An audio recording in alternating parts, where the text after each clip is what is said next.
And greetings.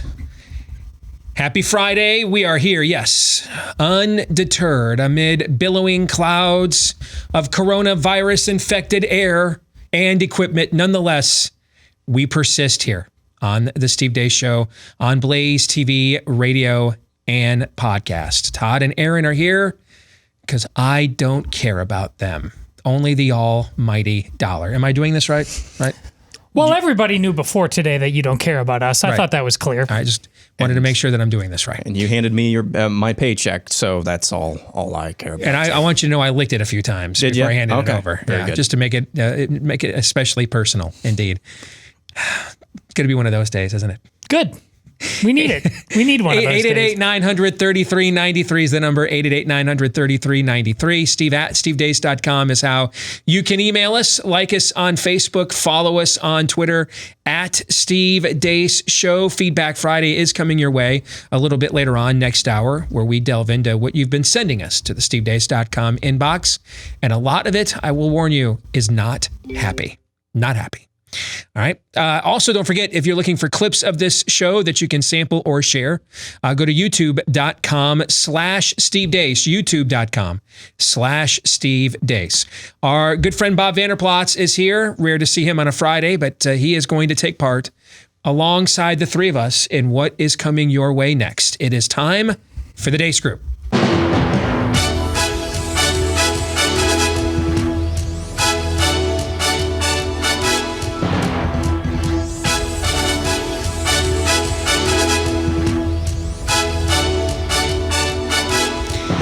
Your weekly look at the week that was. Bob, does that music, the graphic, all that look familiar? It does. Yeah, we just ripped them off. Yeah, but it's PBS, so we're subsidizing it, so it can't be plagiarizing. It actually is our intellectual property. Isn't that how it works too? Right? Sure. And we can take anything, rob them if we want. Plus, John McLaughlin has passed away, so he won't mind now. Let's get to issue one. Bleep Democrats say.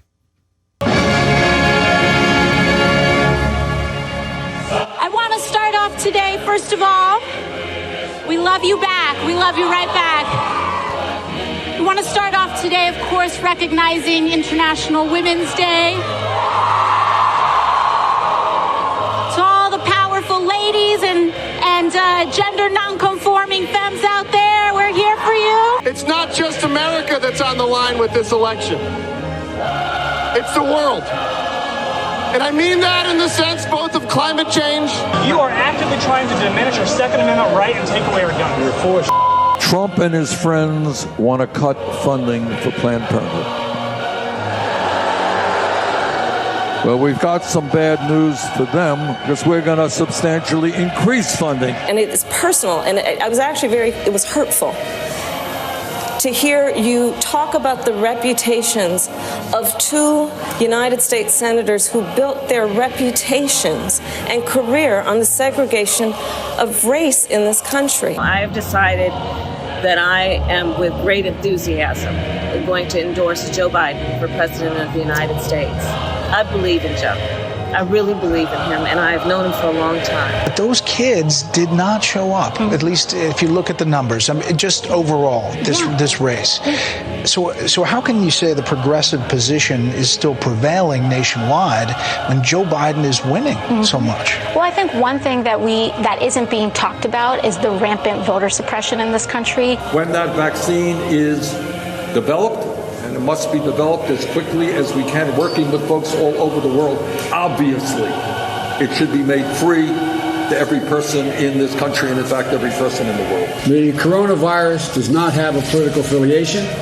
It will infect Republicans, Independents, and Democrats alike. This may be Donald Trump's Katrina. Yeah, you can have to preparation because of my role in that. I mean, let's just lean into that for a minute. The president referred to the coronavirus as a, quote, foreign virus. And I think it's going to it's going to come across to a lot of Americans as smacking of xenophobia. It sounds almost so silly to say, but there's a lot of restaurants that are feeling the pain of racism, where people are literally not patroning Chinese restaurants. They're not patroning Asian restaurants because of just straight up racism around the coronavirus. But neither should we panic or fall back on xenophobia. Labeling COVID-19 a foreign virus does not displace accountability for the misjudgments that have been taken thus far by the Trump administration. I know you just declared a state of emergency in New York City. What exactly does it mean? Wolf, it means that I have extraordinary powers to determine where people can be, when, to determine what kind of gatherings are acceptable or not, where, parts of the city, how we handle who goes in, who goes out. This is not to fearmonger. It would be irresponsible for us to create panic when it's undue. That being said, we know 80% of the population is going to survive. Turn this primary from a campaign that's about negative attacks into one about what we're for, because we cannot get reelected. We cannot win this reelection. Excuse me, we can only reelect Donald Trump. To get to the first question, Bob, you get to go first.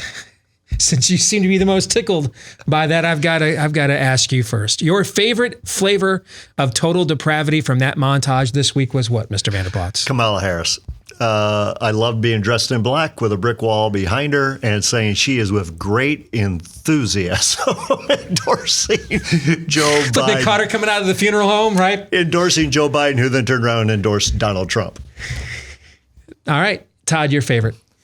I changed my mind over and over again in that montage. First, right out of the gate, setting the tone for everything, no matter what happened, starting off with Ocasio-Cortez and, hey, my trans peeps, whatever. That, it just, to the degree that I don't know how many, but enough people believe that nonsense in this country. You can't function that way, believing things like that. You cannot. And she's an elected representative of a area of the largest city in America. That's not good. There's nothing good about that. Then the guy who says 80% of people are going to recover from this. It's a little out of, was he saying that about the population of people who actually get coronavirus, or was he just saying 80% of America will survive? Because I can't tell anymore. Let's be charitable and say it was in the context of those who are actually going to be diagnosed with the Wuhan coronavirus disease. Let's be charitable, and even that is dumb. People are throwing around smart people I respect about a lot. They're throwing around data and numbers in ways that are just it's virtue signaling. With math, they're just trying to be on the cool kids club. They have no idea what they're saying. So but then I changed my mind again at the end with Joe Biden. Don't spoil it. We're going to get to more of that in the next segment. I'll leave it at there. But that you didn't go with Ocasio-Cortez claiming her own party is suppressing minorities. That's not your first. I can't believe that's not your first, second, and third choice. Like I said, so many. But Joe Biden speaking in tongues there, apparently, don't know what that was. Amazing. By the way, I hate to do this. My wife just totally distracted me. She just sent me a DM with a meme. Due to the panic ensuing, Walmart has finally agreed to open a third aisle. It's called self-checkout. Yeah. Aaron, your favorite dose of Big Gay ice cream this week? Yes, thank you. I think it's the whole, don't call it the Wuhan coronavirus, don't call it the Chinese coronavirus, call it COVID-19 because that's racist. Do you honestly believe that any soccer mom who has to adjust her plans across the country now because her kids can't go to school for the next 2 weeks, do you think anybody with tickets to the NCAA tournament, do you think anybody who planned on watching good portions of the NCAA tournament, do you think any of them really care about the racism aspect of this, the fake racism aspect of this? Not a chance. But these people, whole swaths of humanity are being shut down right now. But don't you call it the Wuhan coronavirus, you racist, xenophobic, fill in the blank. It's just ridiculous. I'm glad you brought that up, okay? Can you help me understand why the same people saying that it is racist to refer to this as the Wuhan virus also want to essentially contrive a panic that this will be the worst pandemic since the Spanish flu? How can you do both of those things at once? When does a virus have a nationality or not? If it comes from Western Europe, If it's a Western European reference, then it has a nationality. Although those would still be people with some Hispanic origin, obviously. But if it's of an Asian origin, then it's racist and xenophobic. Or does it just come down to how many shares of the company that owns our media outlet did the Chi-Coms own? Does it just come down to that? There we go. Think that's the answer? Is that how we finish the Rubik's Cube? Do you think is that the one? Yeah. Bob, you're the elder statesman. Can you answer that question for me? How is Wuhan virus racist? But all these references this week to the historical precedent of the Spanish flu post World War I. Tell me why that's not xenophobic. Well, the Wuhan virus is not racist because that's its origin. But we're in a transition phase to where this will be the Trump virus. Because everything comes down to, are you in the ditch for Trump or are you in the ditch against Trump? And so that's why I think they don't want it called something else, because they're trying to put the blame on Trump. Everything's got to be politicized. Instead of saying, no, this is where it originated, let's find out how it originated, and now let's try to deal with it and provide some common sense measures, we have to make this a political thing. Along those lines, I don't have too many partisan bones left anymore after the last several years, unless it's somebody I really know personally and can personally vouch for on an intimate level. I just don't have and you guys know from doing this show with me every day, we rarely get into that back and forth that dominates the headlines most of the time, right? Right. That being said, if I were anywhere within earshot of Joe Biden when he gave that speech yesterday, I'd be the one asking him outside. You'd have to stop me from elder abuse. I thought that was freaking treacherous, that speech yesterday. I thought it went beyond partisanship. I thought it was heinous and it was despicable. And here's how you know I'm right. The fact that it wasn't everywhere in all the lefty media after he gave it last night. The fact that they didn't take that and just absolutely run with it and say, here, thou art the man. Here is our son in whom we are well pleased. The fact they did not nomine patre, anoint him right there after giving that speech, but just almost ignored it the minute it was over and went back to just trashing Trump, indicates my instincts on that are right. Of course. That was absolutely one of the worst and most despicable acts of political opportunism. And given what we've seen the last few years, and we just went through an election with Hillary Clinton and Donald Trump at the same time, okay, that is, I think, that's saying something, because we've been exposed to a level of chicanery that in previous generations were like, we aren't shameless enough to try that. And I thought that was reprehensible. Put the old man in a nursing home. Bad. Terrible. Well, look at the cover the press is running for him and allowing him to do that. I mean, they're actively retconning the Chinese response, causing this. Forget just the label of where it's come. They're retconning the response. They handled it responsibly and they did the right thing, and now they're coming to the aid of the Italians while we shut down the airports. They are retconning the whole thing for the sole purpose for hanging Donald Trump in broad daylight. It doesn't mean everything Donald Trump has done or the response to this has been effective, but it's abundantly clear that their primary goal, no matter what, is to make sure Donald Trump dies of this virus. Which is why if and when this whole coronavirus, and we'll talk about this a little bit later in a different light, but that's why when this whole thing blows over, we're going to have a bleep Democrats say montage where they're taking credit. If this thing ends up not being an actual pandemic, they're going to take credit for that, because that's how they roll. They're going to make themselves look like the smart people in the room. What you just said, I agree with that analysis too, Aaron. What you just said though, Todd, I mean, I am troubled by several things from the administration's response perspective. I don't understand. I agree, and I keep asking these questions. I've asked this will now be the 28th time I believe this week I've asked this question, and people I think misinterpret why I'm asking this. I'm not asking this because I'm like broken that my annual NCAA tournament vacation is off. I'm asking this because it doesn't make any sense. It doesn't make any sense that I am uniquely exposing and in danger of being exposed to the coronavirus by people breathing on me while congregating at a college basketball game, but not at all the nation's shopping malls, all the nation's shopping centers, all the nation's Walmarts, all the nation's Targets, and all the nation's airports. That doesn't make any sense.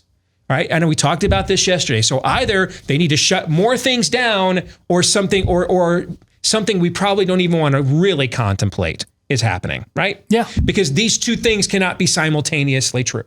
That's been the point I've been asking. That's why I've been asking these things. Help me, because I cannot tolerate the space of your BS. I just can't. I got into this business originally thinking I was just going to come out here, man, and just slay leftism every day. And I find myself most days now just calling that's BS. Calling BS on that. These two things can't be simultaneously true. They just can't. It doesn't make any sense. So a college basketball crowd's going to spread it to one another, but the crowd at the Columbus Circle Mall and Mall of America won't. So the crowd at the Big West basketball tournament's going to spread it to each other, but the crowd at LAX won't. That doesn't make any sense. So I have that question I would like to ask you. Can you make sense of that to me? You know, I can't make sense. When you ask in a deal about why are the malls still open, why is the airport still functioning, why are we still congregating people in certain places but shutting down other places, you know, that is hard for me to understand. Now, some of it comes down to personal decisions, but so does going to a basketball game come down to a personal decision. You know, do you want to go or don't you want to go? The people, and I think I shared this with you, Steve, I have a board member who's a doctor who's very concerned about this. I mean, very concerned. All right, save that then, because when we get to coronavirus later in the rundown, we'll talk about that part of it then. But I think you're right. And so what doesn't make sense to me, though, either is that the NBA does a lot of things for money. The NCAA does a lot of things for money. They're shutting things down. They're saying, you know, we're not doing this.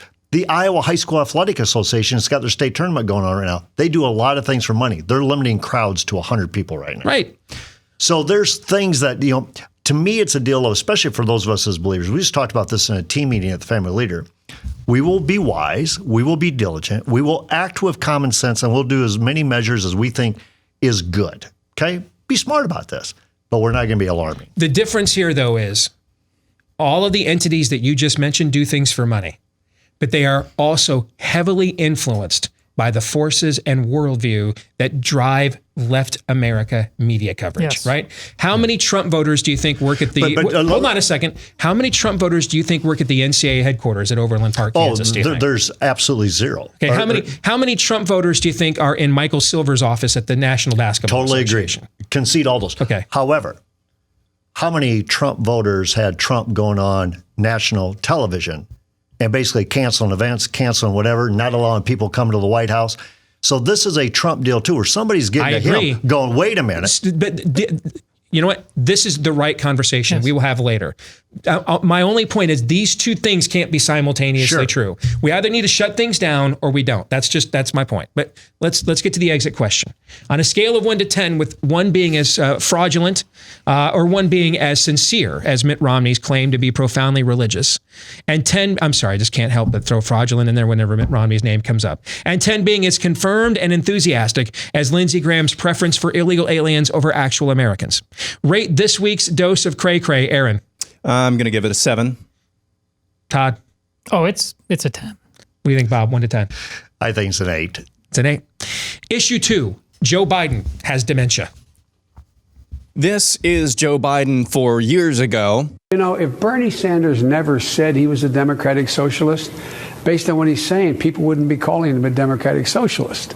That's how he characterizes himself in sort of European terms, the democratic socialist parties in Europe. But why is she having trouble? Well, I think that Bernie is speaking to a yearning that is deep and real, and he has credibility on it.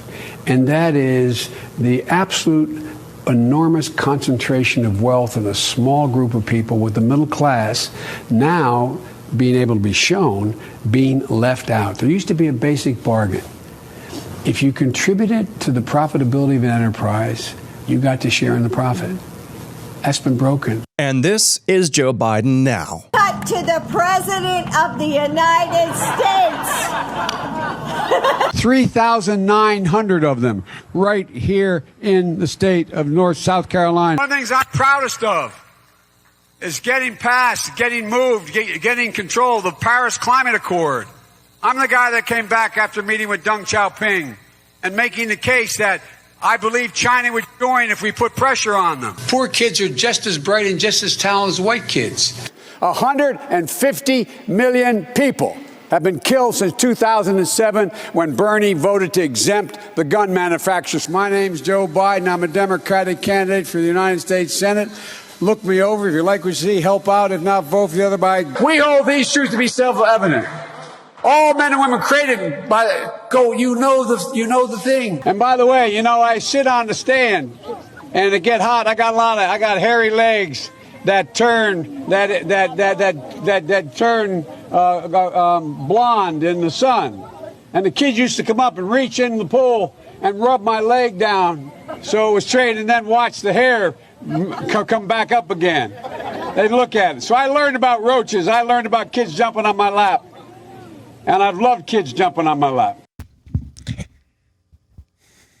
I mean, I don't know why we didn't do this sooner, but going back to video of Biden just in the last election campaign and comparing it with that, so Bob, we started talking about this on this show several months ago, and now others are picking it up. This is not a troll by me, and I've said this from the first day that I said this.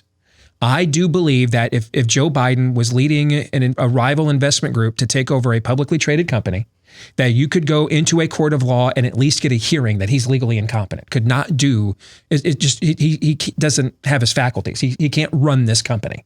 And now we're talking about the largest company on planet Earth, the United States of America. So we've all talked about this and we're short on time. So I think I'd like to know what you think. All right. How big of an issue, if at all, seriously, no trolling, seriously, is Joe Biden's mental health and mental state in this campaign?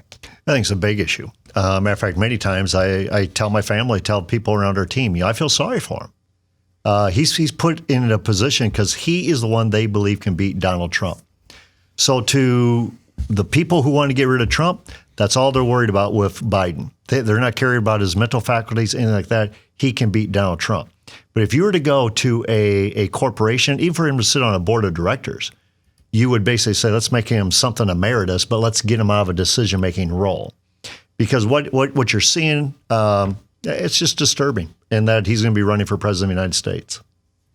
You know what? And even what we see, that might be the best of him right now. I think this is, even though he's not going to get brighter and bushier as the longer this process goes on. When he goes off camera, I don't know, like how out of it he may be. This is like I see what you're saying. This is when he's been prepped and primed. Yeah, I think this is like I know you don't like, but the Iron Man version of the Mandarin, how it was Ben Kingsley's like uber bad terrorist, and then off camera he's just a high British actor. Really, this is the best of Joe Biden we're seeing, because when he's off camera, taking a nap, it's Geritol time.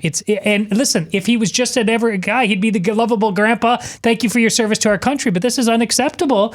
And the Democrats are going to do it anyways, because it's come hell or high water. This dovetails what we have to do. It doesn't matter as long as we hang Donald Trump in broad daylight. That's all that matters.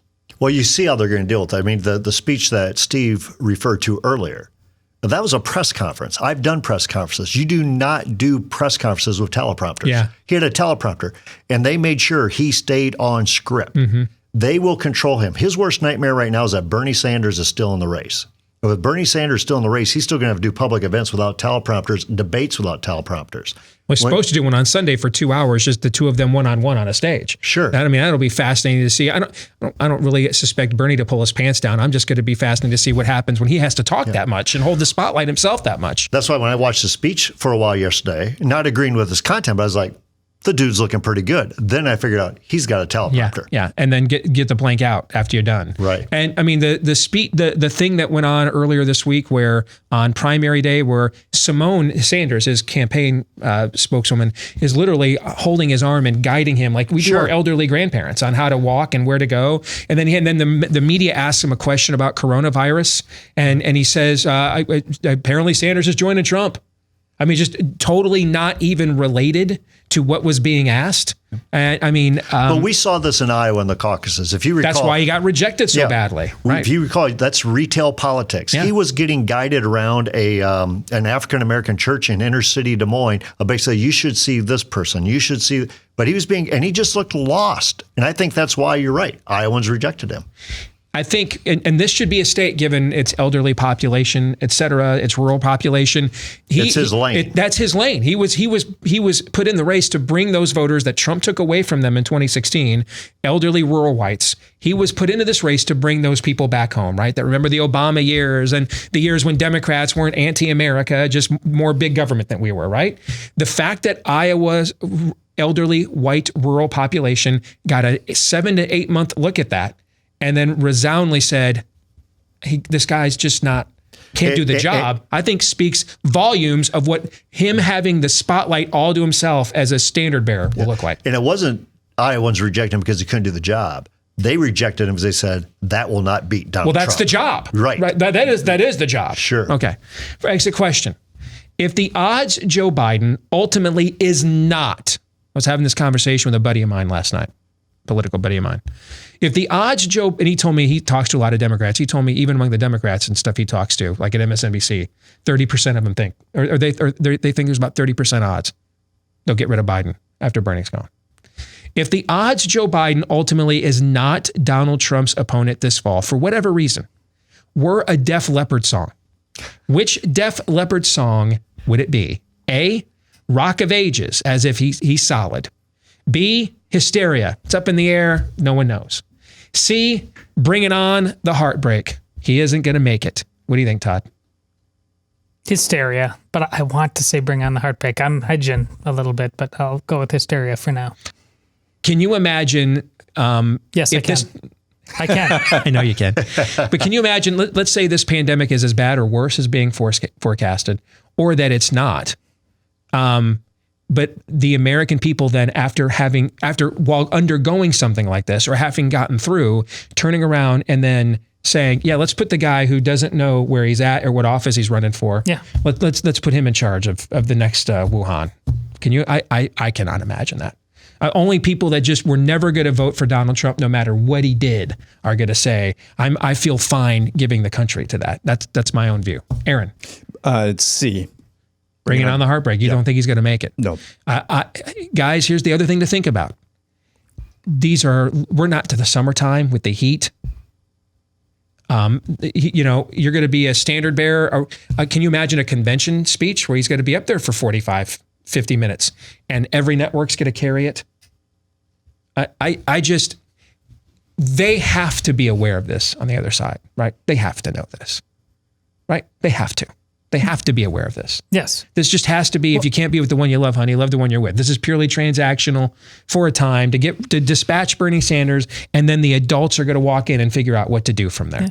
So much so, well, that's why they went so hard covering for him when he went all angry with the auto worker there, because it was first sight of Spry. Yes. Let's package this. Let's make this be the razzle dazzle that people think about when they think of Joe. All right. When we come back, we're going to talk and get more in depth on the number one issue right now on everybody's minds. And boy, my inbox is full of people who are not happy. All right. We'll get into some of that in the next hour of the program. But we're going to discuss coronavirus both holistically, where things stand right now. There's talk that the president will issue a national emergency declaration later this afternoon. Much sooner than what we saw the previous president do it with, what was that? SARS? I can't remember which one of the H1N1. I can't remember which one it was.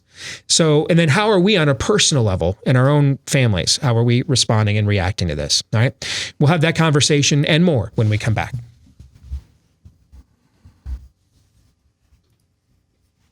All right, we are back here live and on demand on Blaze TV, radio, and podcast. Steve Deace alongside Aaron McIntyre, Todd Erzin.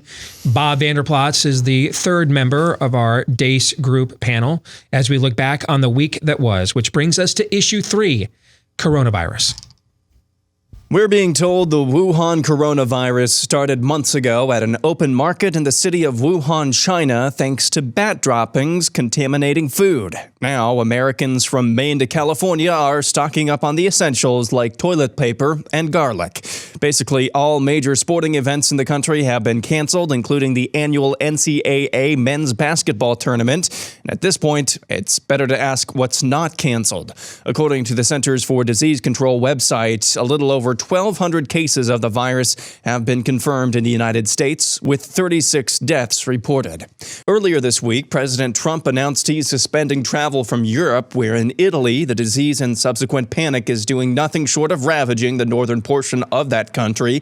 The latest reports there is that over 1,000 Italians have succumbed to the disease. Dr. Anthony Fauci is one of the top immunologists in the U.S. government, and he gave congressional testimony this week on what the impact of the virus could be for Americans. It clearly is not as lethal, and I'll get to the lethality in a moment, but it certainly spreads better. Probably for the practical understanding of the American people, the seasonal flu that we deal with every year has a mortality of 0.1%. The stated mortality overall of this, when you look at all the data, including China, is about 3%. It first started off as 2 and now 3. I think if you count all the cases of minimally symptomatic or asymptomatic infection, that probably brings the mortality rate down to somewhere around 1%, which means it is 10 times more lethal than the seasonal flu. So let's get to the first question. Aaron, I'll start with you. And I'm starting with you because you're married to a nurse. Yep. All right. And one of the things we pointed out yesterday is, take your cue from how the life choices you see healthcare professionals making, because they're going to get the newest information first, because their health is preeminent, so they can take care of the rest of us, right? So what, if anything, are you and Bella doing differently? And how confident are you in our infrastructure and leadership? So yesterday was the first day where something somewhat major changed for her, and the hospital that she works at have implemented visiting standards and are really trying to crack down on visitors and who gets to visit whom in the hospital. And that's really been, to my understanding, the first major change where she works at right now. And other than just being a typical busy hospital, not much specifically with the coronavirus has changed. She's at work as we're doing the show right now, so we'll see if that changes today. But as far as what we're doing differently personally, don't be dumb. Wash your hands. Sanitize things when you can, like you would for any other cold or flu season as well. And part of not being stupid is, if you think you're sick, or if you've been in close contact maybe with people who are sick, then don't have close contact with those who are the most vulnerable, like the elderly. And we talk about this all the time. And if you are an average healthy person, you're probably going to be fine if you get COVID-19, Wuhan coronavirus. If you are elderly, you need to be concerned. That does not mean that we don't care about the elderly. We're just saying that that's who it's affecting the worst, the most. As far as the actual lifestyle changes, I told you before the show, after the show today, I'm going to go to Costco as fast as I can and get some chicken and frozen vegetables and basically hope that people don't get carried away with this panic, because that's the thing that we're concerned about. We're not worried. We're not panicked about the panic, but we are mostly concerned about the actual panic because people are just, I don't know if you guys saw this. I showed a picture in the montage. Somebody tweeted a picture of empty garlic and onion racks at Walmart. Empty garlic and onion racks. Well, we turn into vampires. There's no toilet paper to be seen. People are crazy. People, and it's driven by whatever, but people can really go nuts. And so that's the part that we're most concerned about. And with all of the closures so far, just the You know how bridges have to be tested for different frequencies and things like that, because they can start, in the wind, they can start to go back and forth, and the resonant frequency hits, and boy, before you know it, that thing's crumbling down. That's the type of thing I think that we're starting to witness here if things don't die down fairly quickly. So, in the next 7 to 10 days, I think you kind of mentioned that in passing, who knows what we could see. The virus is not my main concern. It's serious, just like every other flu or serious cold is, but that's not my main concern. It's our main concern in the McIntyre household is the panic. How about the Urson household? Well, yesterday, one of my daughters and I did the same as Aaron's planning to do today. We went out and bought a couple $100 of dry goods, stuff we're going to end up eating anyways, but just stocked up because I just don't trust my fellow man. I mean, just with that doctor, he's telling you this is not as lethal as the flu, which is what I've been saying for quite some time, both on this show and on social media, that if you are an average healthy person and you actually get coronavirus, you have no greater chance of dying or having a very adverse health effect. You just don't, based on the science that he just told you, the expert that everybody's going to.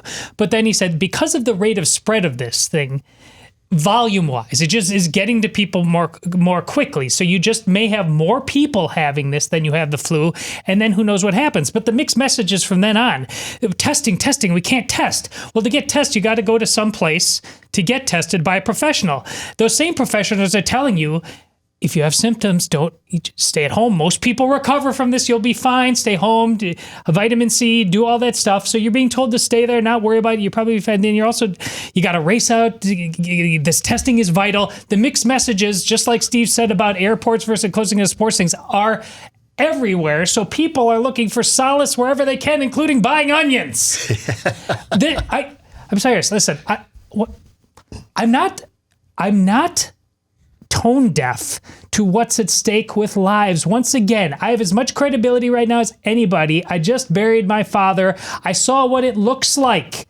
And I'm not going to beat a dead horse like this, but it's relevant. I've seen with my own eyes what it looks like when you go down with a respiratory illness, okay? But everybody, settle down. You guys are, and again, everybody, the smart people in the room are throwing around numbers and math. What they're really doing is virtue signaling. They want to feel smart now with this, just like they want to feel smart now with every other damn issue under the sun, including transgenderism. That's why I said about Ocasio-Cortez what I said last time. The fact that she was the first thing you saw is the filter through which you have to view everything. We are as dumb as we've ever been. Just settle down. That's why I wore this. I see dumb people. Okay. Yesterday we did, Bob. I texted Amy after we got done with the show, just talking to some people I know in Washington and reading some tea leaves. And I texted Amy after we got done and said, I think there's about a 25% chance they're going to shut everything down and soon. And I would have said yesterday it was, 5%. But the panic button, the inertia, gravity, momentum is tough to stop. So I said, I'm not worried about the virus. I'm worried about the panic. So we went out, we did an inventory of what we have at the home. And we went out yesterday afternoon when a lot of people were still at work. Because we get done here at 1:00 in the middle of the afternoon, our time. And Walmart was dead. Costco was kind of busy. And bought a month's worth of things we would need at the house, and then took an inventory of what we had and everything else, assuming the possibility may occur that they will do something like that. Walmart was our last stop. As we were in the checkout line, the text came that Des Moines, which is the big city here in Iowa, had all the schools were closed, and Walmart was dead. We parked at the front and we looked at each other and said, that is about to change. Okay. And sure enough, by the time we came to check out, because we had a lot to check out with, by the time we got done checking out, now suddenly the line is all the way into the clothing section. All right. As we were leaving, people that put in online orders, there was a line, the parking lot was dead. Now it's full. There's a line of people out there on the street. All right. You know me, that I have done everything I could to raising our kids to insulate them from what I do. I know most parents want their kids to follow in their footsteps. given some of the feet I've had to step in the last few years, I kind of don't, actually. I go be poets, musicians, do something else. They know very little about Daddy's political activism or what he talks about on a show. And so I set him down yesterday and we had a very blunt conversation about what is happening and what may happen in the future. So that's what's gone on in our home. What about with you guys? What's interesting is, Darla and I, we just flew back from Phoenix Wednesday night. And we saw the concern in the airport of people. Matter of fact, there was a lady that was going to be on our flight who had a mask, who had gloves on, and she was coughing. And we saw a guy go up to her and basically said, "Are you all right?" And she said, "I've been checked out. I've been tested. I'm good. But I'm taking these precautions to make sure I don't spread anything." But people on the plane were very nervous. And Darla and I, on our way back, got a text from our son, Logan, who lives in Minneapolis, who's 23 years old. And he said, "Hey, I'm out of toilet paper. I went to Target, and guess what? There is no toilet paper in Target." No. Darla and I then made a decision that Thursday morning we have a Sam's Club business membership to where we can get in at 7 o'clock in the morning. Mm-hmm. 7 o'clock in the morning, we stocked up on things that we're going to need anyhow, but just stocked up to them because I think what Aaron said, what Todd said, what you're saying, the panic this is inducing, that's going to be a real threat. Human nature is far more destructive than any virus. But that being said, Steve, I think our life situation right now. We have a son, Lucas, who is severely disabled, and this would be a huge issue for him if he were to get it. Mm-hmm. We also are expecting grandparents in 10 days. And so when the Polk County hospital system is saying we're shutting it down for all visitors because if the coronavirus gets in here, you have an infant that you're like, you better protect that infant at all cost. So those are some real life situations that we are dealing with.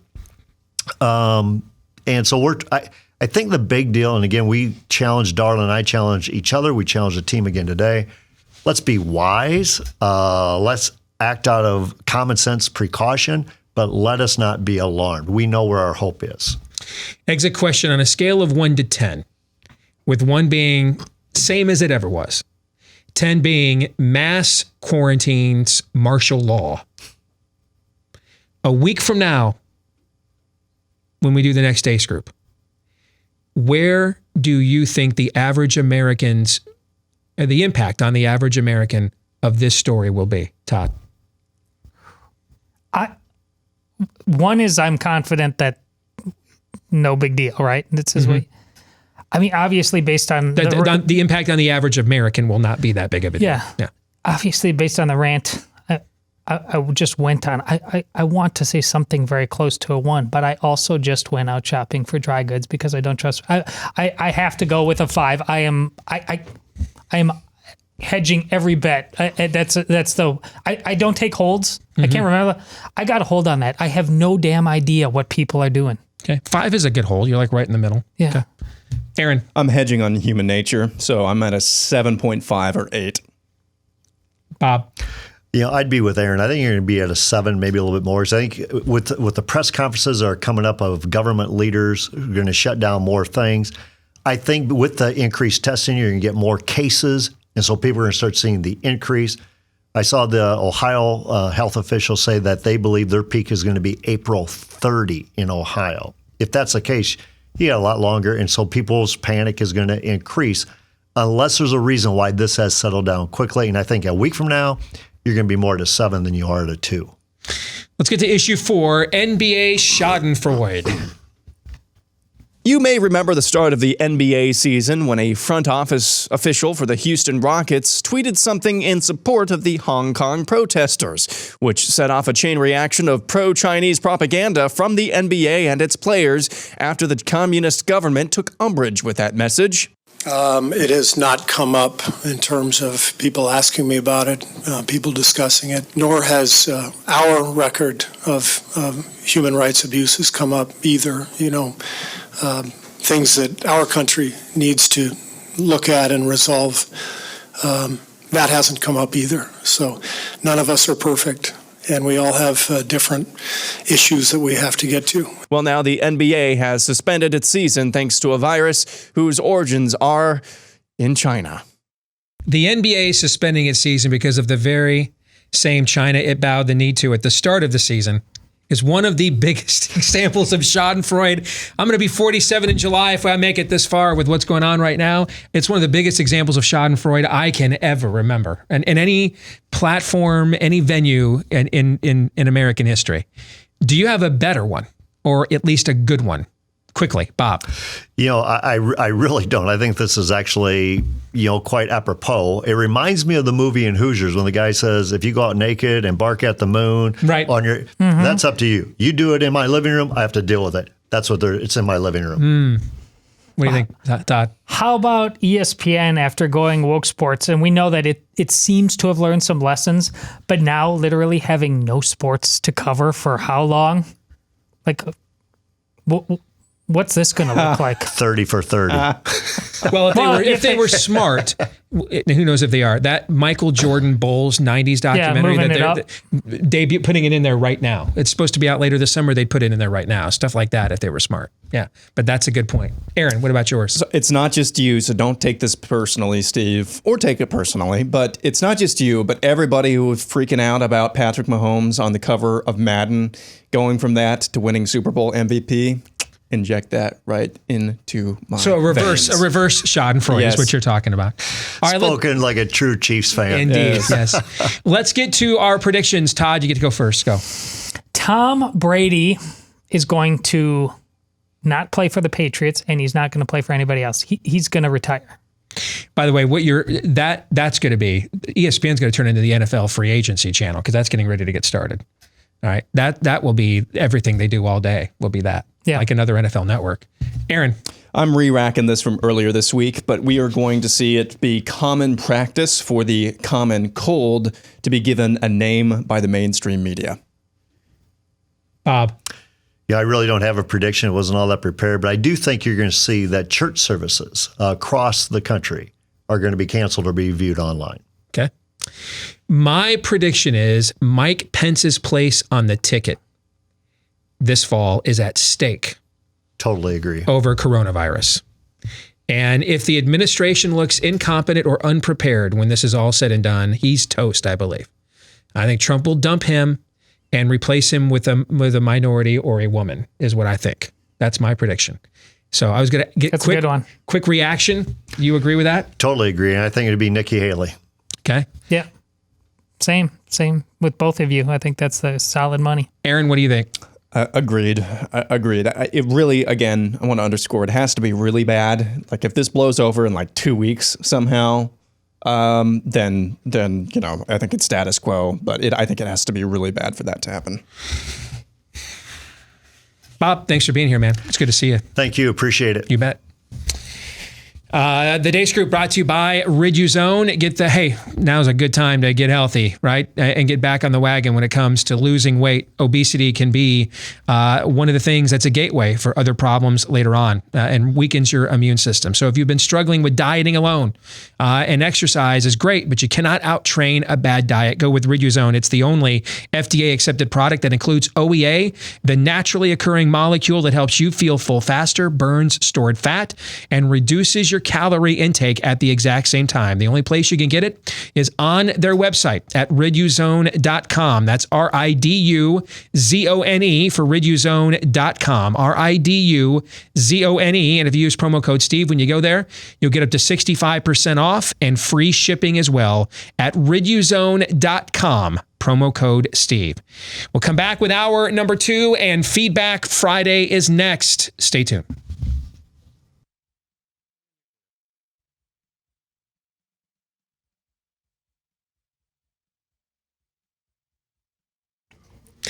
Back here with Hour 2, live and on demand on Blaze TV, radio, and podcast. If you do listen to us via the podcast, if you wouldn't mind, leaving us a 5-star review wherever you choose to podcast from, because the more of those we get, the more likely we are to get more people like you, and even more likely to get to continue to do this, coronavirus willing, because that's determining everything right now. Thank you to the thousands of you that left us those 5-star reviews. Who knows, this might be your last chance. Might be your last chance to ever leave this show a 5-star review. Don't miss out. All right? That's got to be on your list of boxes to check here. Indeed. On your way out. Leaving us a 5-star review on a podcast platform. It's got to be. All right? So thank you. in advance for checking that box for us today. 888-900-3393 is the number. Steve at stevedeace.com is how you can email us. That's DEACE. I'm trying to provide some levity because I had to self-edit the inbox, folks, because y'all mad. People are mad. At us in general, all of the above? Not so much us. In general, all of the above. All right. And we'll get to your feedback Friday in a moment. Brought to you by Home Title Lock. It's shocking that your home can be stolen this easily. That's the brutal lesson Deborah learned when thieves found her home's title online, forged it, and literally took ownership of her home. And in an instant, thieves legally owned Deborah's house, including all of that equity. She ended up getting evicted, over $80,000 in equity gone. The FBI calls this home title fraud and says it's one of the fastest growing crime waves in the country. You don't want to be next. That's why I urge you to protect your online title to your home with Home Title Lock. The legal documents to our homes are kept online where thieves hunt for them. And given the kind of panic we're undergoing right now in America, and will likely continue for the foreseeable future, that just brings scammers out of the woodwork, folks. All right. They forge the documents stating that you sold them your home, or they then borrow against your home, claiming they're you. They liquidate your equity, sticking you with the payments. No insurance or bank or mortgage company protects you, but Home Title Lock does. You could already be a victim of title fraud and not even know it. So find out right now by registering your home at HomeTitleLock.com. Enter the code STEVE for 1 month of free protection while you're there. Again, enter STEVE for a month of free protection at HomeTitleLock.com. That's HomeTitleLock.com. So I tried to come up with, because I already had a ton of other notes and emails on other topics that we just haven't gotten to yet in Feedback Friday. But given the prevalence of the moment and the urgency at stake, I just thought to not address some of our audience's thoughts that we have gotten on the developments this week with coronavirus would be, broadcasting malpractice. Okay. So we're going to start with those, get through a cross section of those, and we'll see how long it takes. Then we'll go from there. Okay. This one is from Pete. He says, I am 29, so a couple years older than you, Aaron. I'm 29. I've got a 1-year-old daughter and 3 80-plus-year-old grandparents who I'm legitimately concerned about. This is a sample of what I see in 1 week. Fox News is telling my parents that the coronavirus is a Democrat impeachment scam and that this is simply the flu.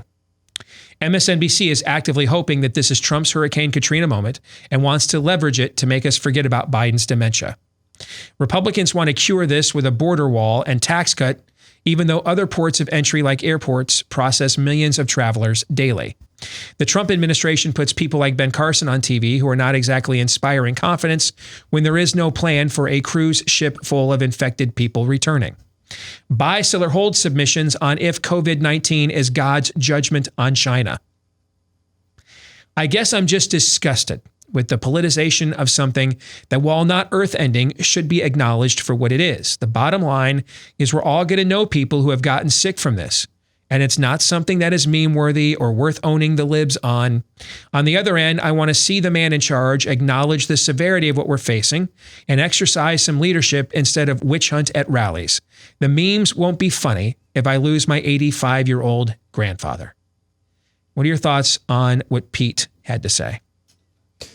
I mean, this is what I tweeted earlier this week, January 11th. Wuhan coronavirus, a blip on Americans' radars at best. March 11th. Cancel all the things. There's no toilet paper, and you're a racist. In the middle of all those things, what the emailer talked about. Mm-hmm. We are not capable of being adults, are we? If we were capable of being adults and not sheeple, the panic wouldn't even be. There would be some people panicking. Most of us would have our heads screwed on straight. But in mass, this is what we talked about on Theology Thursday yesterday. This is a problem, a spiritual problem. It really is. It is revealing, maybe as a better word, a spiritual problem. Because when you are increasingly as a society unmoored from the tetherings of your maker, of knowing your maker, having a relationship with Jesus, or with your maker through Jesus, this is what happens when you are faced with sin. A sin that cannot be stopped. You cannot contain it. You cannot control it. So when we talk about sin, murderers, well, you can stay in a nice part of town. You can do things to avoid that. There is this element and this result of sin, which is disease and pestilence, that you cannot control. When you are faced with sin that is uncontrolled, you panic if you're unmoored from your maker, from a relationship with God. And that's basically that. I think that's kind of reading in between the lines of what the emailer is talking about. If the foundations be shaken, that's what we're talking about. We want some leadership. We want some adulting here, but there is none because there are no adults. There are no leaders. It's just reactionary, trying to control. It's just reactions, just people doing things, just people reacting to things. This is what happens. I like Todd's analogy of Loki. We're all just living in Loki's world. No, this is what happens when the Joker is out and about. When the Joker is prowling the streets. This is what it looks like. Nobody is confident in anything, and I think that's the frustrating part. I should add that, and maybe it's serendipitous that I forgot to include this line from Pete's note, because what you just said is a great segue to it. He says, he goes, I feel stuck between, this reminds me of the 2016 election. I feel stuck between generations and factions. He says, I wonder what crisis we could have that would actually be beyond our hot take culture at this point. And, you and I were talking yesterday, Todd, comparing this to the aftermath of 9/11. It's reminiscent of it with one glaring exception: the amount of unity that took place after that, which provided community and rather than panic. It provided a sense of togetherness rather than every man for himself.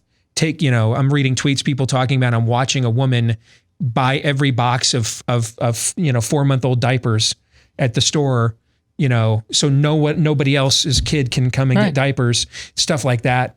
It's different than our churches of virtually every Orthodox denomination from a Judeo-Christian perspective had lines waiting for people to get in to find peace and comfort and community after 9/11. This is different what's happening right now. The balkanization, you're watching it play out right now. I'm glad you bring up that story of buying all the diapers, that lack of a sense of proportion. So here, guys like you and I need Chad. This is who we're talking about? Pete, I'm sorry. Yeah. Need to ask hard questions. Listen, you love your 85-year-old grandfather, just like I love my 73-year-old father. But we need to ask, when we know that this adversely affects the elderly and or the unhealthy, and the vast majority of people who get this are just fine, we need to ask ourselves logistical questions about what individual we owe them something in terms of making sure you stay there. I'll take care of some things. I'll grocery shop for you, things like that. But what is everybody supposed to do? Because when people are asking these questions out loud, even people on the conservative side, what, you just hate old people now? That's ridiculous. Of course not. But as we talk with Joe Biden, people get old. They have symptoms of things. Well, you're not even allowed to ask certain questions out loud without the virtue signaling kicking in. So listen, I sense your frustration, but a lot of what you're asking revolves around your love of your 85-year-old grandfather. I'm speaking only for myself now. I want to be making that abundantly clear. How much of society needs to change because of that? Anytime you even start talking about that question, instantly you're supposed to hate old people. That's been going around. That's just not true. This thing is not even close to a societal death sentence. It's not random. It's not out there. Then I would understand the hysteria. Like Captain Trips, like The Stand, right? It's like blue, let's fire up the "Don't Fear the Reaper" as our national anthem, right? And my final point on that is, can we get Will Ferrell with the cowbell? I know. Well, you know what? That's the plague I'm looking for. I'm here for that plague. I posted my Black Mirror spirit animal. There's this old man somewhere between the age of 73 and 85 in Italy. He's wandering around and he's just pissed off that there's no pasta in the markets because I was around for World War II. Where in the heck is our strength? People are pretending that's what this is. I want more of that guy in everyday life of what we're talking about, because I'm just seeing this deer in headlights look in everybody's eyes and people that I wouldn't have expected from. And it's sad. What really sticks out to me with this is I've really gotten a look at truly how many people rely on being told how to live their lives and what decisions to make. I mean, I mean, think about the fact that we live at a time where every entity in charge of us feels that it has to tell us to wash our hands. Stop and think about that. Can we just, you know what, the more I think about it, let's pause right there for just a second. That they feel like we have to be told to wash our hands. And think of the amount of hand sanitizer people went out and bought, which in many cases probably means they didn't previously own what? Hand sanitizer. Yeah, probably. Not in every case. Probably a lot of people just went and stocked up to make sure it didn't get out, right? But at least some percentage of those people went and bought it who weren't previously doing stuff like that. Think about that. Think about the preventative measures they're taking. They've been urging for the last couple of weeks. If you're sick, stay home from school and work. If you're sick, don't go around old people whose immunity systems are weak. Like if you were vomiting into a bin, would they have let you in to see your father there on his, when he's fighting himself? Of course not. Right. Of course not. Think about what they're telling us are the primary remedies to what are they calling it? Leveling? Is that leveling the curve, right? Yes. The primary remedies that are causing a panic. You have to be told to do are that. The things that we should have done. We ought to be automatic in a society as educated, enlightened, and prosperous as ours. Wash your hands. Stay home if you're sick. Don't go around people who are vulnerable if you're sick to get them sick. Really? Yeah. And to go back to the Italian grandfather you're talking about, that's the stuff of Mussolini. OMG, some guy named Benito Mussolini's in a tank going down the street. Just, that's what's caused it. So maybe it is worse than that. I don't know. Or maybe we're worse than that. Oh, I'm certain of the latter. We're about to find out. I think we're going to get the answer to that question. Ryan Carter says the fact China has effectively shut the entire country down means it faces a terrible Sophie's choice. A good reference. I haven't heard that reference in a long time. Number one, let the virus continuously cycle, killing large portions of working age males. This cripples their economy. Or number two, quarantine the entire country, crippling their economy to try to find a way to level it off or to cure it. Nearly every country with cheap labor has immune-compromised workers. In fact, if you look at the top two places that the last two health emergencies caused us to, both under Trump now, which will come later today apparently, and then under Obama, they're the top two places that we do worker visas from, and student visas. Nearly every country with cheap labor has immune-compromised workers. This virus will likely be the end of cheap overseas manufacturing. Americans with better health standards will on average experience a mild cold from it, but economically we will be unable to use slave labor like this anymore. And without the slave labor and the subsequent pollution exportation, will also end. This is the part where you require good hygiene for workers that do very simple manual labor in farming or manufacturing. This means an adjustment in valuation to at least the federal minimum wage. The problem with COVID-19 is that all the margin calls the U.S. has been making are about to be exposed in a $21 trillion federal deficit. My prediction is Great Depression 2. As the United States is forced to adjust to goods priced in proportion to the labor invested and endless government regulation at all levels. That is from Ryan Carter. Thoughts? Everybody's too big to fail. Yeah, I think you're right. Can I give an answer? You guys mind? Sure. I think Ryan is actually spot on, but I don't believe you'll see you're already seeing Great Depression era levels of decline in the stock market, but because of the value that was built up in there, it's still at relatively speaking, historic levels.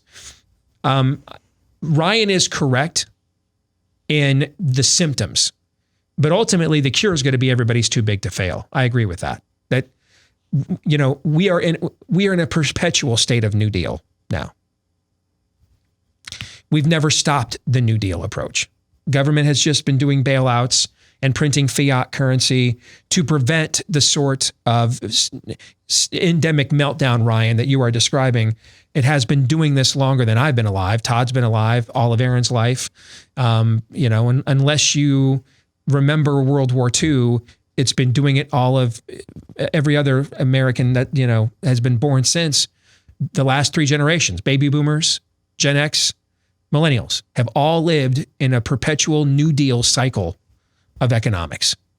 So you already see that. What was Trump's address on Wednesday night? Money, more federal money. What are they haggling over right now on Capitol Hill? More fiat money that they're going to print. What did the Fed announce it was going to pump into the economy? More fiat money, right? I mean, what did the Fed say it was going to pump like 1.6 trillion or something into the economy? We're 21 trillion, as you said, in debt, Ryan. We don't have 1.6 trillion. If this was a real substance-based, commodity-based economy, when you're 21 trillion in debt, do you have another 1.6 trillion somewhere to pump into anything? No, you don't. You don't. So the fact that we are able to do that means we're not any of those things. Now, what you're saying about what this is going to do, now the corporate sector, when this is done, is going to push back hard because they've been the ones pushing, sacrifice your sovereignty and your nation for cheap labor and cheap goods all along. They're going to push back hard on this. But there absolutely has to be a national conversation. I mean, I texted my buddy Chip Roy last night. I said, when this is done, you need to be like this. I said, dude, I have your middle tried to, name is decoupling. I said, Chip, I've tried to stay away, and unless you've asked me, just try to be a friend to you and not get involved in backseat driving. You got other people that can do that for you. I'm going to make an exception here. All right. This needs to be your Steve Forbes flat tax, man. Like, you think this is the answer to everything. That at some point we have to have a serious conversation about outsourcing our sovereignty for cheap labor and cheap goods. And the time to do that is now, because that's the consequence that's at stake here.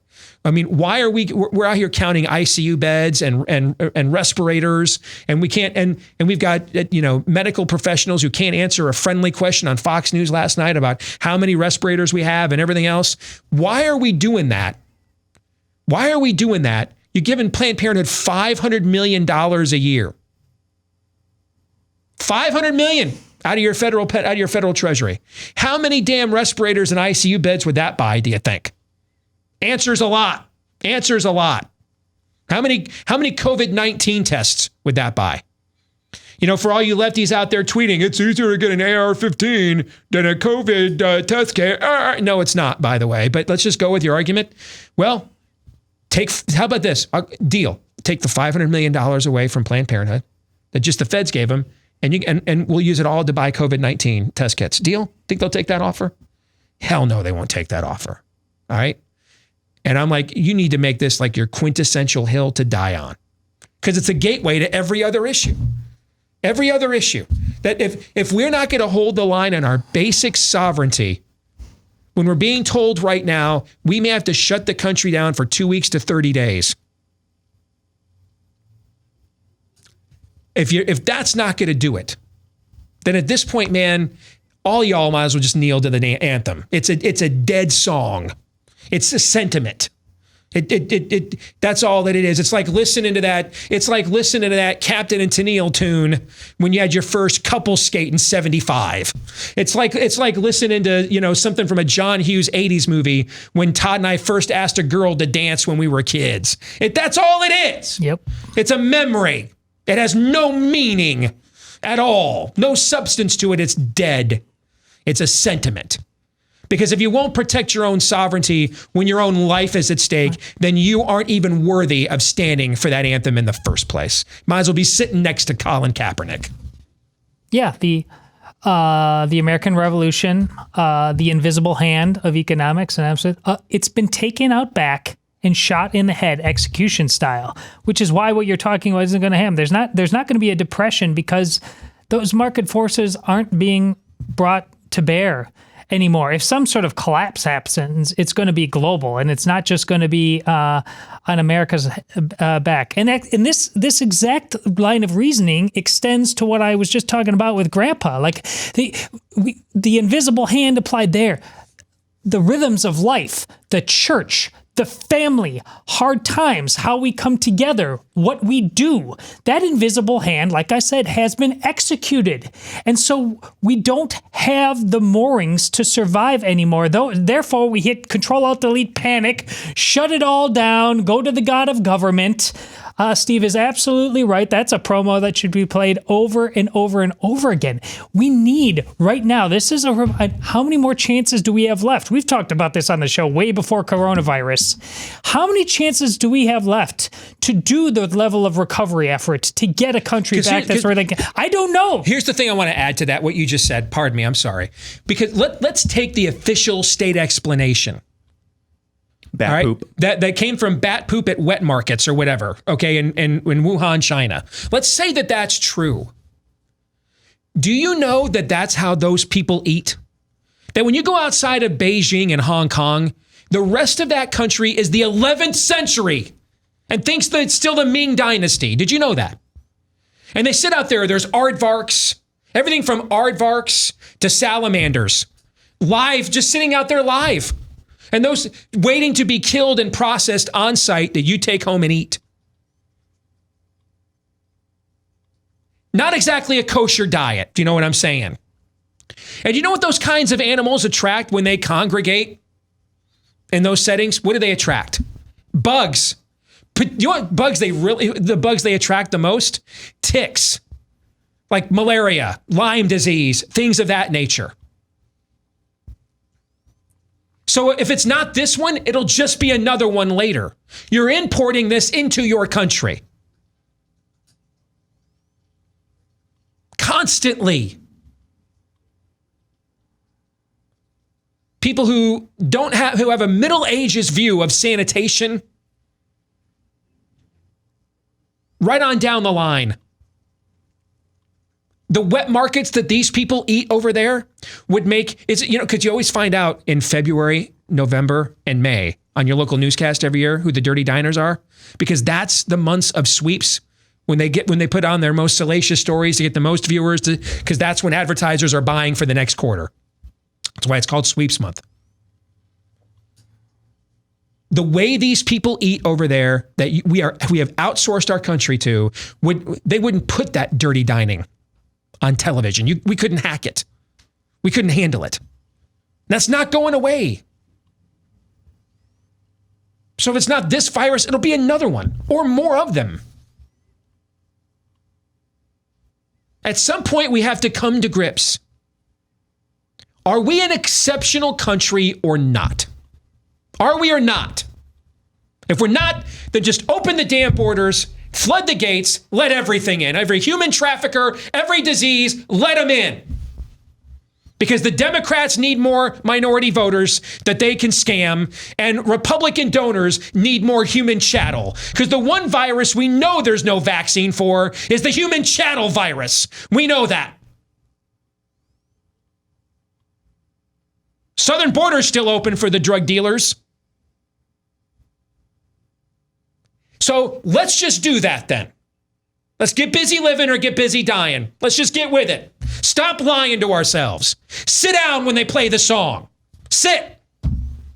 Kaepernick's got more conviction. We don't mean this. We just want a sentimentality. Keep your hats on. Put your hands over your mouth, not over your heart. Don't sing. Not worthy of it. Or are we exceptional? Which means not that we as people aren't sinful and terrible. We have terrible red in the ledger in the history of this country. But the virtues and values and creeds this country was founded upon has inspired millions of Americans to rise above their own basic instinct, their own natures, and love their neighbor as they love themselves. It's the recognition of our exceptionalness as a culture that has made it possible for us to help out other people around the world.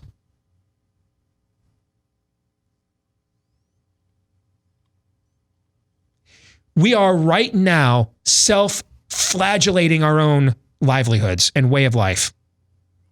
And the reason we're doing it is because we handed over our national sovereignty so that corporate America could have chattel, cheap labor, and we could have cheap goods.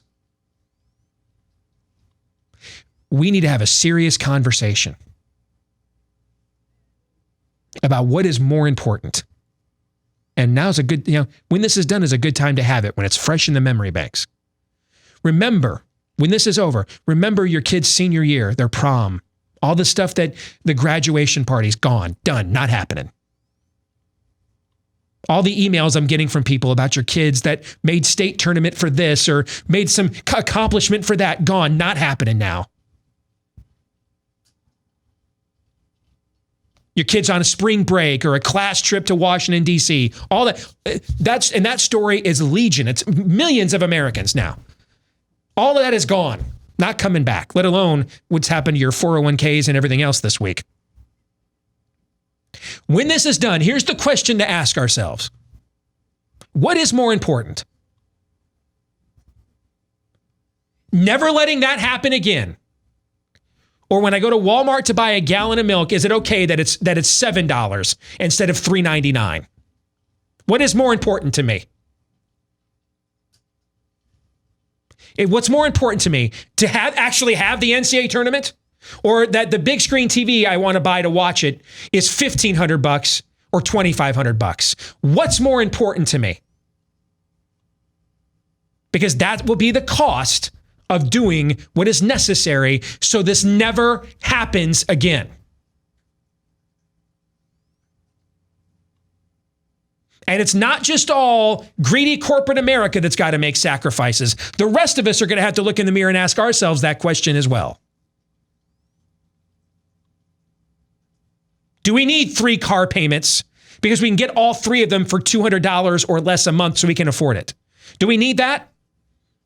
Or do we make more of those vehicles here at home and maybe I just need 1 or 2 cars like every other generation of America ever had? And they did just fine. Those are the questions we're going to have to ask ourselves when this is over. And if we don't have the right answers, this won't be over. Maybe COVID-19 will be over, but there will be another one.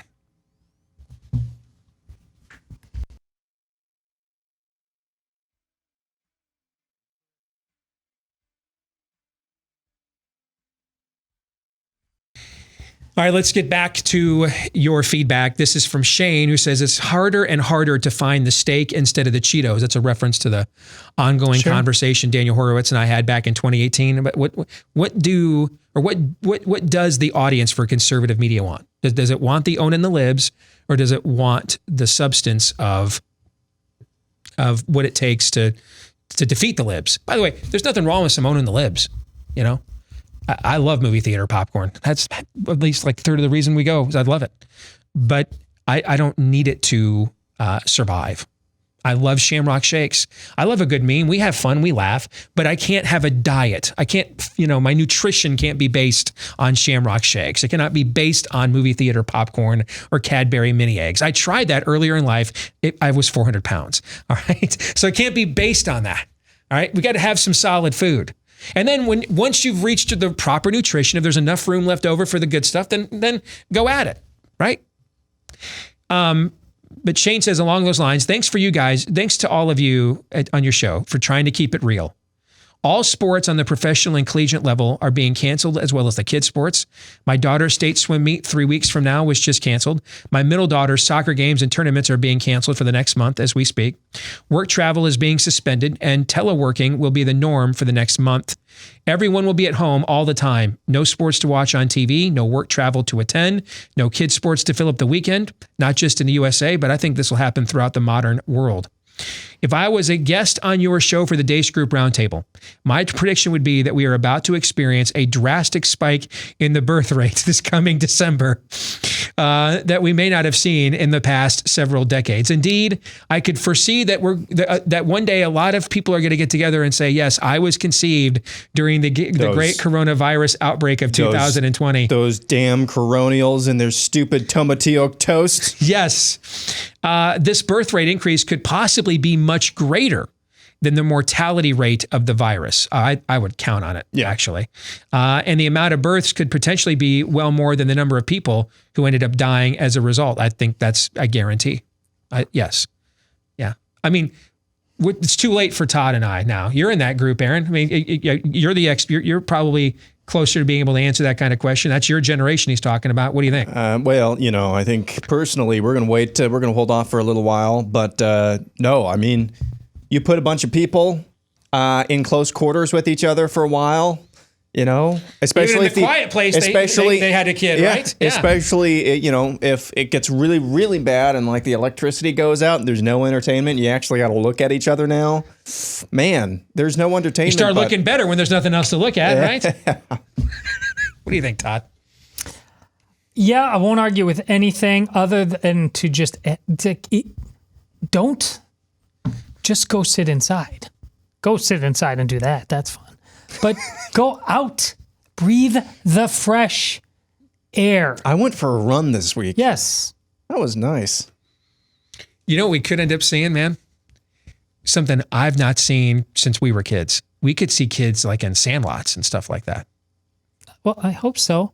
Right now, the race to cancel, spring outdoor sports.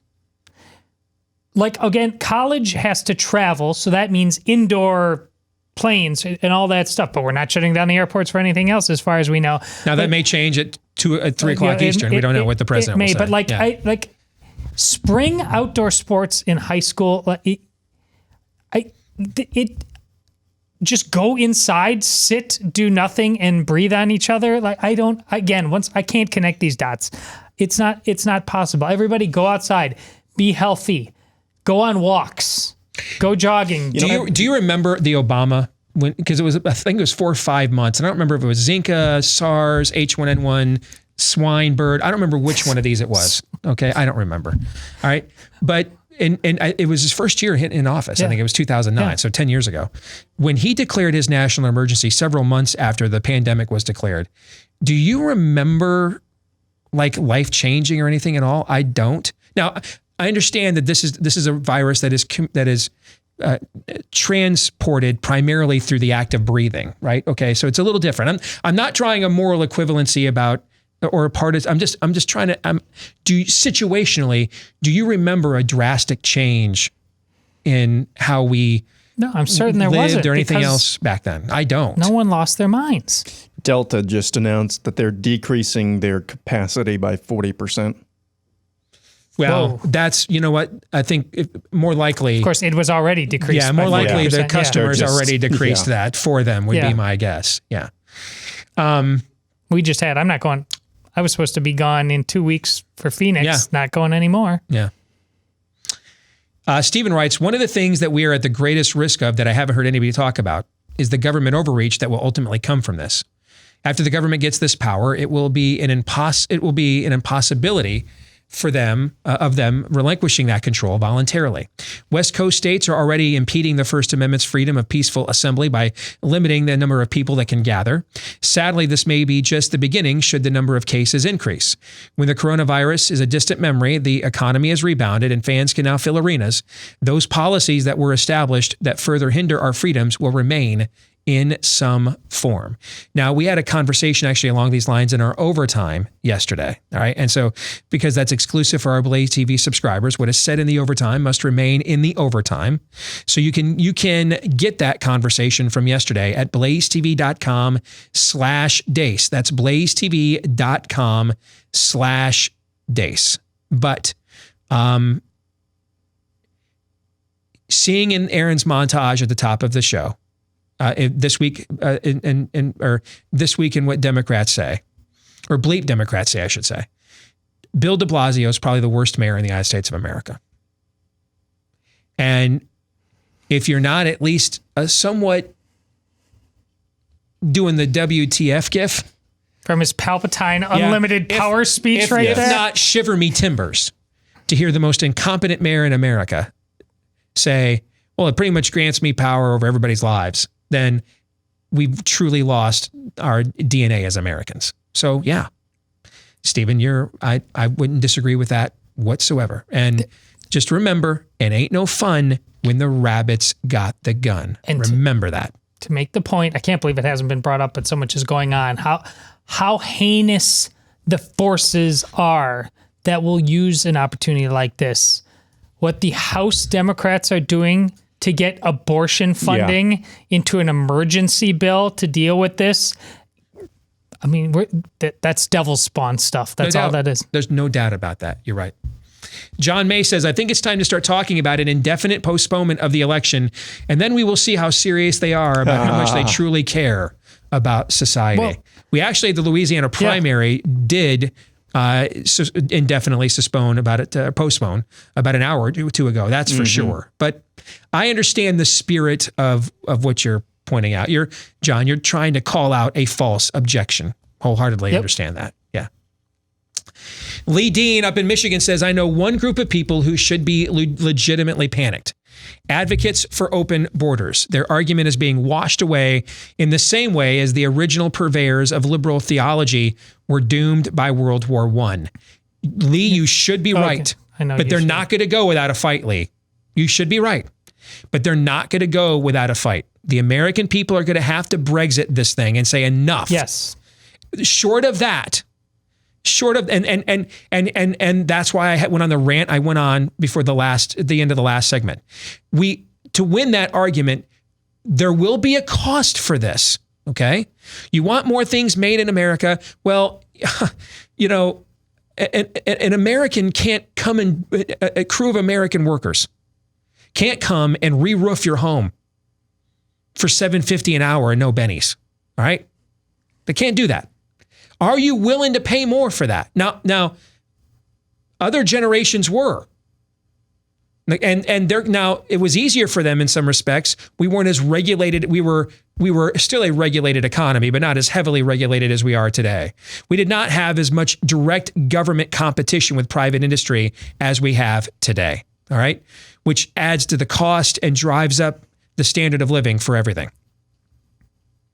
But we are going to, this isn't a one-way street. I think it's important for us to realize this. If the cost of saying no to the corporatism and the globalism will be, an American crew has to come and do your roof for $15 an hour. They got to feed a family with an American standard of living. Are you willing to pay $2,500 for that 4K TV? Instead of, the $750 you can buy one with a major name brand at Walmart right now. Are you willing to do that? That will be the cost of that. Now, one of the things that would make us able to do that, one of the things the president said he wanted to do on Wednesday night was cut payroll taxes. That's the key to well, this if cutting payroll taxes provides relief for the American people, why don't we just make that relief permanent? Right? If that helps us in a time of crisis, why don't we just make it, therefore, then permanent? Why don't we just do that? Those two notions are psychologically tied together, not necessarily in the same time frame. So there absolutely would be growing pains. But if we are the kind of people who understands we need to go back in that direction, well, we will also be the kind of people who say, you know what, big government, go away, give me my money back. Right. We're going to do this the way we did it originally and made our country great. So growing pains and returning it all back. But you're absolutely right. I mean, that payroll tax, philosophically, the two are tied together. If you agree with one, you will and should agree with the other. 30 years ago, every middle-class family in America had a console television, a color television, a television in the living room. No, whether dad was a doctor or dad was a janitor, they all had one. Okay? Because they were all making a living, a wage you could raise a family on. Now we all have one because of how subsidized everything is and how cheap the labor was. So that drove down artificially the cost of the product. Understand that if you truly want to make sure that what we're enduring as a country right now, because of open borders, never occurs again, well, you're going to have to go back to the economic model that previous generations that had secure borders also practiced. Okay? So for your buddy across the street to make a living wage at a meatpacking plant like he did 40 years ago means that instead of that, bone, I like the ham off the bone at the deli. That's like my personal favorite. Instead of that ham off the bone at the Walmart deli being $7.99 a pound, it's going to be $11 or $12.99 a pound now. Are you okay with that? Well, one way to make you okay with it, just cut things like payroll taxes permanently. That would make it more affordable. You'd have more discretionary income, stuff like that. But this isn't the reason why I urged my buddy Chip Roy to make this his number one issue when this crisis is over is because it's a gateway to almost every other issue. This is similar to why I've said over the years, if I could make one change, if I were potentate, it would be I'd get rid of all paycheck withholding. I'd make you write the check. Because if I made you, well, Steve, you wouldn't defund Planned Parenthood? Make every American write that check? That's the fastest way I'll defund Planned Parenthood faster that way than trying to actually argue morally the case against Planned Parenthood. When Planned Parenthood's hands literally pick my pocket, I'll defund it a lot quicker that way. Know what I'm saying? Can I get an amen on that? That's the same thing with this. This is the economic scheme we have contrived to justify everything else we do in this welfare state. Is we've done it through cheap labor and cheap goods. It's the way, it's our own model. It's having indentured Chinese servants build our railroads. It's having black slaves farm our cotton fields. That's how we've done it in this era. We didn't change it's just not racial anymore. We just changed the socioeconomic conditions. It's just now 13-year-old kids in Thailand doing it now. All right, instead of people with more color in their skin than the white guy has. Same game is being played, and the cost of your ante, your toll to play this game is you have to be willing to import God knows what social maladies and health maladies into your country: human trafficking, opioids, heroin, coronavirus. Just name it. That's the cost. And so we have to have this conversation amongst ourselves too. Can I read you something that I just saw come across that makes it all the more important because they're related? The city of Champaign, Illinois was going to hold an emergency meeting this morning to pass an ordinance related to granting emergency powers to ban the sale of firearms, gasoline, liquor, and take possession of private property. You better take your damn life back and your country back really quick. That's why Steve says have these discussions. How much time do you have left to do that? We have no idea anymore. Just got an email from a gentleman just a minute ago. Let me find it here because I responded to him in real time.